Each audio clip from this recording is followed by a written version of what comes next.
ذریعے، اللہ نے کاٹا چھری کے ذریعے، اللہ نے بہایا پانی کے ذریعے. اسی طرح سے جب ہم دیوانے بزرگوں کی بارگاہ سے رونے آتے ہیں اور کہتے ہیں یا غوث ہمیں بیٹا دے دے، یا غریب نواز ہمیں بیٹا دے دے، یا مولا علی ہمیں بیٹا دے دے، یا وارث پاک ہمیں بیٹا دے دے، تو ہم معنی مجازی میں مانتے ہیں. حقیقی معنی ذہن میں موجود ہوتا ہے. بیٹا اللہ ہی دیتا ہے، وسیلہ غوث اعظم کا ہوتا ہے. بیٹا اللہ ہی دیتا ہے، وسیلہ غریب نواز کا ہوتا ہے. بیٹا اللہ کی دیتا ہے، وسیلہ مشکل کشا کا ہوتا ہے. بیٹا اللہ کی دیتا ہے، وسیلہ وارث پاک کا ہوتا ہے. بیٹا اللہ ہی دیتا ہے، وسیلہ انجام شاہ کا ہوتا ہے.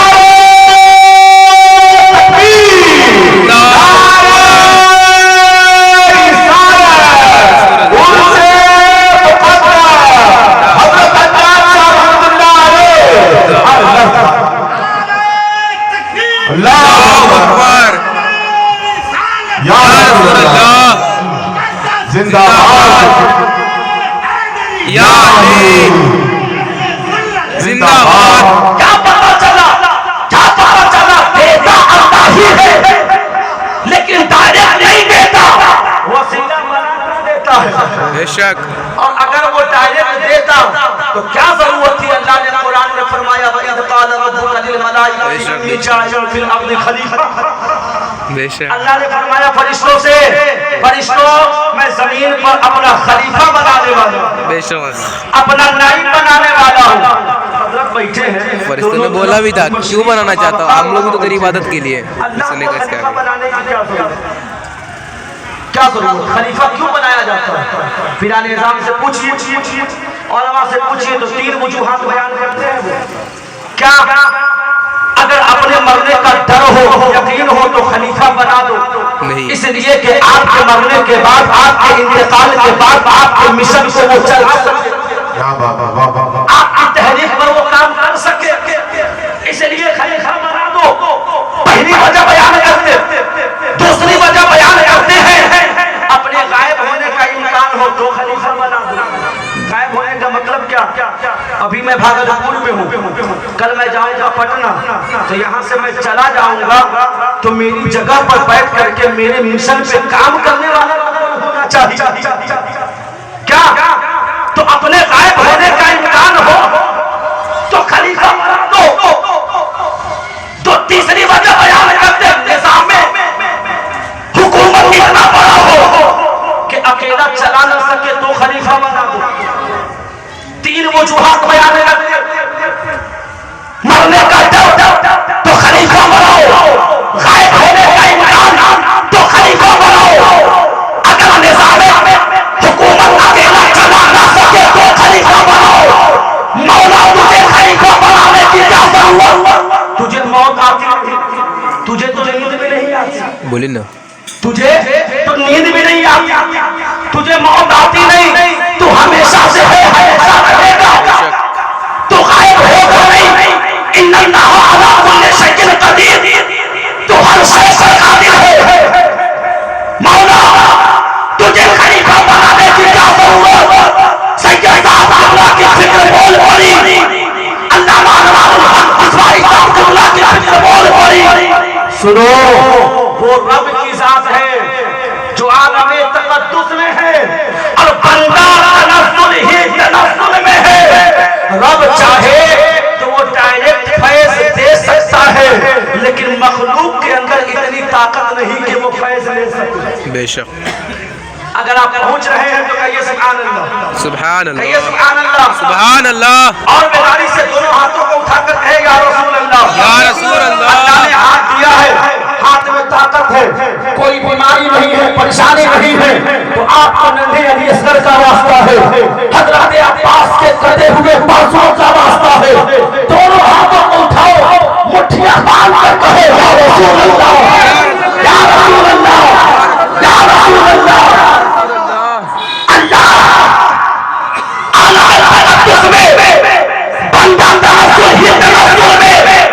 اللہ چاہے تو فیض دے سکتا ہے، لیکن مخلوق کے اندر اتنی طاقت، اتنی حیثیت، اتنی قوت رہی کہ وہ ڈائریکٹ فیض دے کر دے.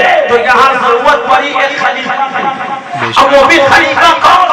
جو نور بھی ہو بے شک بشر بھی ہو، اس لیے کہ وہ نور بن کر اللہ کے فیصلے اور بشر بن کر پوری مخلوق کو فیصلے بے شک بے شک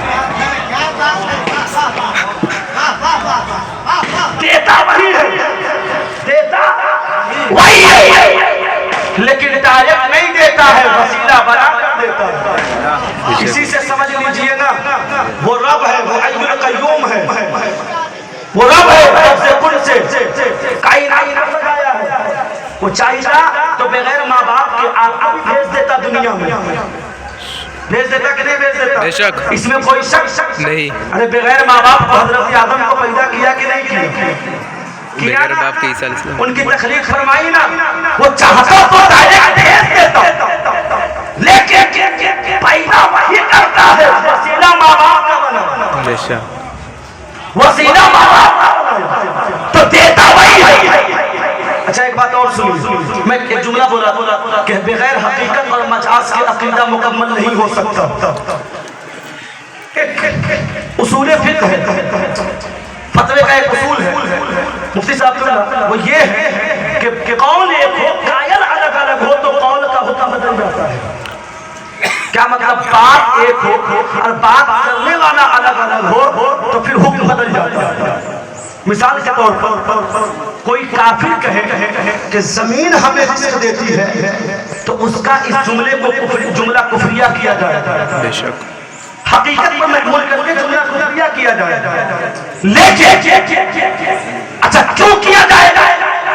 اس لیے کہ وہ زمین کو خدا سمجھتے ہیں، زمین کو سجدہ کرتے ہیں، زمین کو ماتا مانتے ہیں، اس لیے ان کے اس جملے کو جملہ کفریہ حقیقت پر محمول کر کے کیا جائے گا اور کہا جائے گا کہ یہ کافر و مشرک ہے۔ لیکن جب یہی جملہ کوئی ایمان والا کہے، کوئی مسلمان کہے تو پھر ان کے اس جملے کو جملہ کفریہ نہیں کیا جائے گا، بلکہ مجاز پر محمول کر کے حقیقت مراد یہ لیا جائے گا کہ زمین ہمیں رزق ضرور دیتی ہے لیکن اللہ عطا سے دیتی ہے، یہ لیا جائے گا۔ اور میرے دوستو یہ بات تو سمجھ میں آ گئی جو ہم مانگتے ہیں، یہ بات تو سمجھ میں آ گئی، اللہ والوں سے مانگتے ہیں تو معنی مجازی میں مانگتے ہیں، حقیقت میں اللہ ہی دیتا ہے۔ اب کہتے تم غوث اعظم کیوں کہتے ہو، وارث پاک کیوں کہتے ہو، غریب نواز کیوں کہتے ہو، مشکل کشا کیوں کہتے ہو، تو میں کہنا چاہوں گا تم اپنے یہاں نماز پڑھانے والے کو مولانا کیوں کہتے ہو؟ تم اپنے یہاں ابھی رمضان شریف آ رہا ہے، تراویح پڑھانے والے کو حافظ جی کیوں کہتے ہو؟ کیوں کہتے ہو؟ غوث جب اللہ ہے، غریب نواز جب اللہ ہے، مشکل کشا جب اللہ ہے، وارث اللہ ہے، داتا بخش اللہ ہے، تو یاد کر لو مولانا بھی اللہ ہے، اللہ ہے۔ قرآن میں آیا ہے انت مولانا، انت کا لفظ استعمال ہوا، مولانا کیا مطلب؟ تو جاننے والا۔ آخری بات سندر صاحب، تو جاننے والا، اور سب پوچھو ان علماء سے مولانا کا لفظ قرآن کس کے لیے استعمال ہوا؟ تو وہ یہ کہیں گے کہ بندے کے لیے استعمال نہیں ہوا، خدا کے لیے استعمال ہوا۔ پوچھو حافظ کا لفظ حفاظت کرنے والی ذات کس کی؟ تو اللہ کی ذات ہے، اور حافظ کا لفظ قرآن میں اللہ کے لیے استعمال ہوا ہے۔ پھر تم بندے کو حافظ جی مولانا صاحب کیوں کہتے ہو؟ تو وہ کہیں گے کہ میں حافظ جی مولانا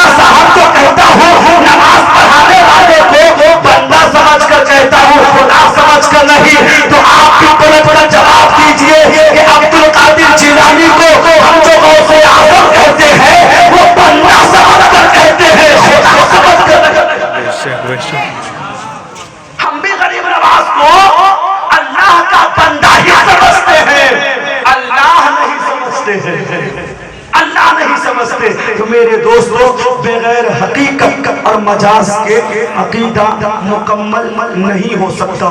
اس کی تقریب میں آئے ہیں, بیٹھے ہیں میرے دوستوں, بیٹھے رہے جب تک علماء کا خطاب ہو, شورا کی شاعری ہو. اختتام کے بعد جو اجتماعی دعا ہوگی اس دعا میں ضرور شریک ہوئیے گا. اور بے اولاد ہے نا, آج بیٹھو اس پاک محفل میں, آل رسول بیٹھے ہیں, علماء بیٹھے ہیں, حضور کی بارگاہ میں لو لگاؤ, آقا کی بارگاہ میں لو لگاؤ. ایسی محفلوں سے مرادیں پوری ہوتی ہے. اللہ صاحب اولاد بنا دے گا. پریشان ہو آقا کی بارگاہ میں سناؤ, اللہ تعالیٰ تمہاری پریشانی کو دور فرما دے گا. بے چین ہو ان کا وسیلہ دو, حضور کی بارگاہ میں لو لگاؤ, اللہ تعالیٰ تمہاری بے چینیوں کو دور فرما دے گا. جو چاہیے آؤ ایسی محفلوں میں بیٹھو, اس لیے کہ ایسی محفلیں صرف نام کے لیے نہیں سجائی جاتی ہے, بلکہ ایسی محفلیں کام کے لیے سجائی جاتی ہے. کام یہاں ہوتا ہے, آپ کی تقدیر یہاں بنے گی. بس اس کا مذاق بنانے کی کوشش نہ کیجیے. تقریر ضرور سنیے. سندل جلال نوری صاحب قبلہ اشرف رضا فیضی کے ترنم کو جہاں آپ سن رہے ہیں, وہیں پر تحت لفظ میں جو گفتگو ہوتی ہے نا, اس کو بھی ضرور سنا کیجیے. ہے نا, حضور کی نعت, حضور کی تعریف کو نعت کہتے ہیں. ترنم میں پڑھتے ہیں, ہم تحت لفظ نہ بول دیتے ہیں. کیا حضور کی تعریف کو بار بار یہ کہنے کی ضرورت نہیں پڑے کہ کہو سبحان اللہ, کہو سبحان اللہ, کہو سبحان اللہ. ارے جو بیٹا باپ کی تعریف پہ راضی نہ ہو, جو بیٹا باپ کی تعریف پہ خوش نہ ہو, اس بیٹے کو دنیا نالائق کہتی ہے, لائق نہیں کہتی ہے نا. اور جہاں ہر بیٹوں کی موجودگی میں باپ کی تعریف کر دیجئے, بیٹا خوشی سے پھولے نہیں سماتا, خوشیوں کا ٹھکانہ نہیں ہوتا. میں بتانا چاہوں گا جب باپ کی تعریف ہو تو بیٹا خوشیوں, بیٹے کی خوشیوں کا ٹھکانہ نہیں ہوتا. جب باپ کی تعریف ہو تو بیٹے کا چہرہ گلاب کی طرح کھل جاتا ہے. تو میرے دوستوں, میرے باپ کی جان جس مصطفیٰ کے قدموں میں قربان, جب اس مصطفیٰ کی تعریف ہے تو عاشق کا چہرہ بھی گلاب کی طرح کھل جاتا ہے. عاشق کا چہرہ بھی کھلنا چاہیے. اور ایک میرے اندر بہت اچھی عادت ہے, میں شاعروں کے خلاف نہیں بولتا. جی کیوں بولوں گا بھائی, حضور کی نعت پڑھتے ہیں, کیوں بولوں گا؟ مؤدب انداز میں پڑھیں, حضور کی نعت پڑھیں. سنیں بزرگوں کی بارگاہ میں جو سما کی محفل ہوتی تھی, یا بزرگوں کی بارگاہ میں جو شاعری, کیا یہاں پر رات رات بھر شاعری نہیں ہوتی تھی, حضور کی نعتیں نہیں پڑھی جاتی تھی. تو نعت پڑھیے, اور نعت کے خلاف نہیں بولتا ہوں. اور میں کیسے خلاف بول سکتا ہوں, میری اوقات کیا ہے. نعت پڑھنا حسان کی سنت تو ہے ہی, لیکن نعت کہنا خدا کی سنت ہے, خدا کی سنت ہے. اور نعت کی اہمیت جا کر کے کبھی حضرت عبدالرحمن جامی سے پوچھئے جا کر کے. ایک کلام آپ نے لکھ لیا, ایک کلام, اور لے کر چلے حضور کی بارگاہ میں. ہر سال حضور کی بارگاہ میں جاتے, اور جانے کے بعد حضور کے روضے پر کھڑے ہو کر وہ کلام پڑھتے تھے. اور یہ وہی عاشق ہے حضرت نور الدین عبدالرحمن جامی, جو قبر انور کے نزدیک کھڑے ہو کر جب سلام کہتے تو ان کے لیے بابا سے بلند قبر سے سلام کا ایسے عاشق بھوک لگتی. میں تو دعا کرتا ہوں, مولا مجھے حضور کے عشق کی خیرات حضرت جامی کے دربار سے عطا کر.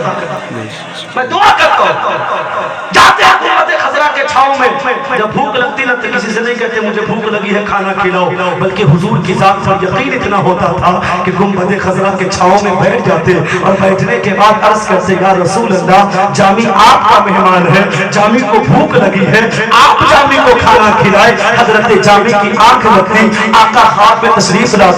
جب آقا آتے, حضور کے ہاتھوں میں چند روٹیاں ہوتی, حضور اپنے دستے مبارک سے لقمہ بنا کر جامی کے منہ میں ڈالتے, بچی ہوئی روٹیاں ہاتھ میں پکڑاتے, اور آقا فرماتے, جامی اب میں چلتا ہوں. حضور چلے جاتے, جامی کی آنکھ کھلتی تو حضرت جامی فرماتے ہیں کہ جب میری آنکھ کھلتی تو میں کیا دیکھتا, آقا نے جو لقمے ڈالے تھے منہ میں وہ لقمے بھی موجود ہوتے, اور جو روٹیاں پکڑائی تھی وہ روٹیاں بھی موجود ہوتی.